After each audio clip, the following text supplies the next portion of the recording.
This is intracranial dysfunction part 2. So when a child's had a head injury, the level of consciousness is our earliest indicator that they're improving or deteriorating. So that needs to be our priority assessment. We're certainly going to watch the vital signs, but on kids, they can maintain really well until they can't, and then they crash. So any change, even if it's whether it's high or low, any change is significant.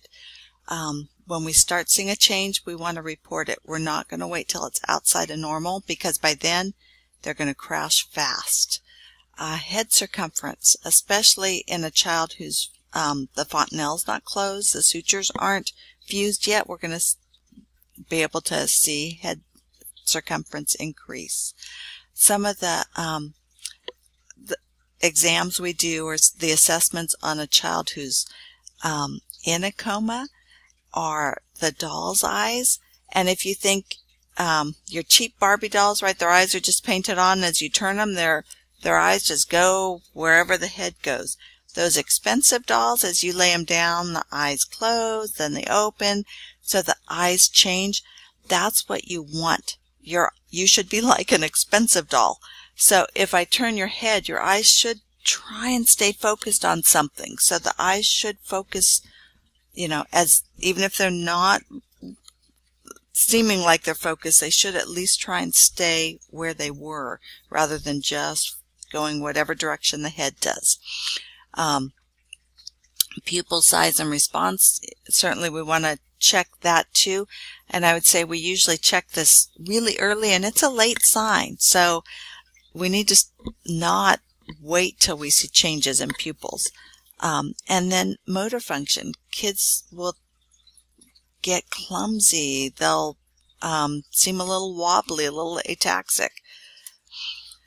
We do have the Pediatric Glasgow Coma scale, so this is probably what you're used to, right? 4, 6, 5 can add up to 15. The lowest is a 3.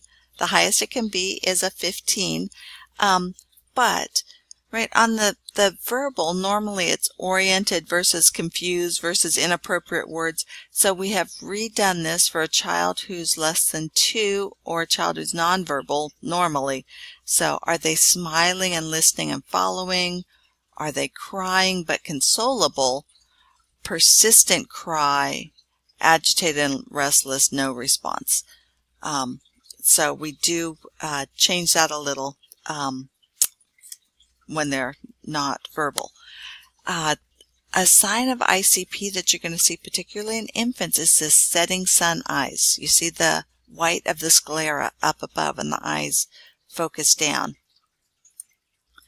When we check pupils, you've got to think not just about what's going on inside the brain, but have we given this kid medicine? Sometimes the pinpoint pupils may be because we've given them opiates. It can also be, if we haven't given them something, then we are concerned about brainstem dysfunction. Dilated, again, has somebody come and put drops in their eyes to dilate them. They may react slowly, but they should still react. If they're not reacting, that is a medical emergency. A fixed and dilated pupil is a concern that we may have brainstem herniation, right? The tentorium is the base of the skull where the spinal cord goes down. Brainstem should be right up above that. If you get enough pressure up in the higher part of the brain, it's going to push on that brainstem till it pushes it down into the tentorium, which is where all the blood vessels and the nerves are. So you just pinched off blood supply to the brain. This is a medical emergency. It also pinches the nerves, and that's why we see the changes in the eyes. If just one side is dilated, but it's still reactive, then you'd worry about a mass. So take note, a sudden appearance of a fixed and dilated pupil is an emergency. And it may require going to evacuate a hemorrhage, intracranial hemorrhage, or it could be, if it's not a hemorrhage and it's cerebral edema, we still need immediate interventions done. That flexion and extension posturing on the Glasgow, and we're trying to use that term flexion and extension rather than decerebrate and decorticate just because people don't necessarily know those. But on the motor for Glasgow, if I give you pain, and I usually like pinching the cuticle, that's pretty painful, and it doesn't leave marks and bruises, right? And you do nothing when I give you pain, that gives you 1. That's your lowest. If you extend, which is decerebrate, that's a 2, right? All your you're responding, but all your vital organs are not protected. Decorticate, where you at least bring your arms in, kind of a little bit of protection over the vital organs, is a little higher brain function. So that's flexion. And I usually, my memory aid is decorticate. Their arms go kind of in an O. They come in. I don't know if that helps you. There you go. So those are our postures that we're looking at on that Glasgow. And then can they withdraw from the pain or localize where the pain is or do spontaneous normal movement? When we're looking at intracranial pressure, the problem is if we add extra fluid in cerebral edema, we add a big pocket of blood in an intracranial hemorrhage, we add a mass for a tumor, whatever, there is no way for that to go anywhere, so you're just going to get increased pressure inside the head. So anything that increases the volume inside the skull is going to increase intracranial pressure. Too much CSF. That's what the first point there was, CSF. If that's not being produced, flowing, and absorbing at the same rate as the production, then we get increased intracranial pressure from too much CSF. Okay, I think I said all those different causes. So early versus late signs of increased intracranial pressure. And right, we want to catch this early. Headache, vomiting, visual changes, dizziness, decreasing heart rate and respirations. But I said sometimes kids will go high before they go low. So any change is significant. Pupil reactions not as good. Those sunset eyes, changes in level of consciousness, seizures. In an infant, a bulging fontanelle or increased circumference. Let's catch things at that level before we get to a truly decreased level of consciousness, depressed motor and sensory responses. So that's on that Glasgow. We're getting low responses. Bradycardia, irregular respirations, the Kind-Stokes respirations, the decerebrate or decorticate posturing, fixed and dilated pupils, right? I mean, those late signs are truly late. That's medical emergency late. One of the tests that's likely to be done is an LP, a lumbar puncture, to get some CSF to see if there's infection in there. Sometimes it's up to the physician who's doing it, how they like you to hold them. Infants, we can have them sit up, but I've also seen them lay them on the side, but we want to curl them so that they can get between the vertebrae. Intracranial pressure monitoring. If we're worried that there's too much pressure in that brain that's going to prevent blood flow to the brain, we are going to have intracranial pressure monitoring going on. We have to make a little opening in the skull, but we can slide the pressure monitor underneath the skull but outside the dura. Least invasive, least accurate. This is the one that I see the most, and people will call this a bolt. So we make a hole in, the neurosurgeon makes a hole in the skull and punctures through the dura.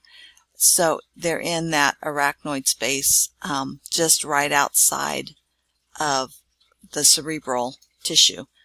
And so more accurate, we're seeing what the pressure is underneath the dura. Most accurate, what we really care about is how much pressure is down here at the ventricles of the brain. And this is what's pushing down on that brainstem, pushing it down potentially to herniate. But obviously also most invasive, right? So 3 different ways to measure that, and I would say this is the one that I see the most, at least. So what is cerebral perfusion pressure? This is where we take that mean arterial pressure, which is not just the average between your systolic and your diastolic. If you remember, you're in systole about 1/3 of the time, diastole 2/3 of the time. So it does that weighting and gives you what the average pressure in the arteries are. We take that and then we subtract the intracranial pressure. So here's the pressure the blood's coming at. Here's the pressure it's got to go into. And the difference between the two is your cerebral perfusion pressure. If there's more pressure in the brain than in the artery, you're not going to send blood to the brain. The brain can only live minutes without getting blood flow. And this is how brain death happens. Okay, I think we said these. So use that Glasgow, the kind of saying that paramedics, EMTs have is less than 8, intubate, because they're likely to stop breathing or stop breathing adequately.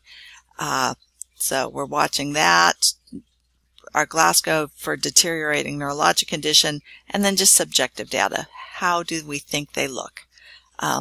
We can do those intraventricular catheters, this is what I was just saying before, the subarachnoid bolt or the epidural sensor. A fontanelle, an infant that still has an open fontanelle, we can do intracranial pressure monitoring there as well. So moving on to epilepsy. This is kind of a feedback loop in the brain's electrical system is what a seizure is. And epilepsy is we used to call it a seizure disorder. Now we're back to calling it epilepsy. So 2 or more unprovoked seizures at least 24 hours apart. So it's not the same thing that caused them both times. We want to find the site and origin if we can, and that's when they do those EEGs where they put little things all over the head and try and induce a seizure so they can see what part of the brain it is. This is the most common neurologic dysfunction in children. More than half of them are febrile seizures, which happens in young children and never happens again. So they can't have another one, but once they're older, they won't have them. It doesn't lead to seizure disorder or epilepsy. A lot of other things can cause them. Metabolic problems, toxic ingestion, trauma, infection. We all have kind of a seizure potential of our brain, and anything that irritates the brain above that seizure potential, or some things that lower our seizure threshold. We will all have a seizure. Some people, that seizure threshold is way lower than others, or something has happened to the brain that triggers the seizures. So we have a lot of different types of seizure. Infantile spasm, this is 3 to 6 months. That usually happens. This is a poor outcome for normal intelligence. Infants don't usually have a seizure disorder. They don't have epilepsy. It's a sign of some other underlying problem, like they've had a bad bleed in the brain or something. Absence seizures, we used to call these petit mal. This is where people stare off. They usually are just seconds long. Tonic-clonic, we used to call this grand mal. They have a sense it's coming beforehand, which is the aura. They have the seizure. Most last 5 minutes or less than 5 minutes. So our usual order is to medicate if it's more than 5 minutes. But they're really tired afterwards. That's post-ictal. Myoclonic, this is kind of jerk and sometimes fall down.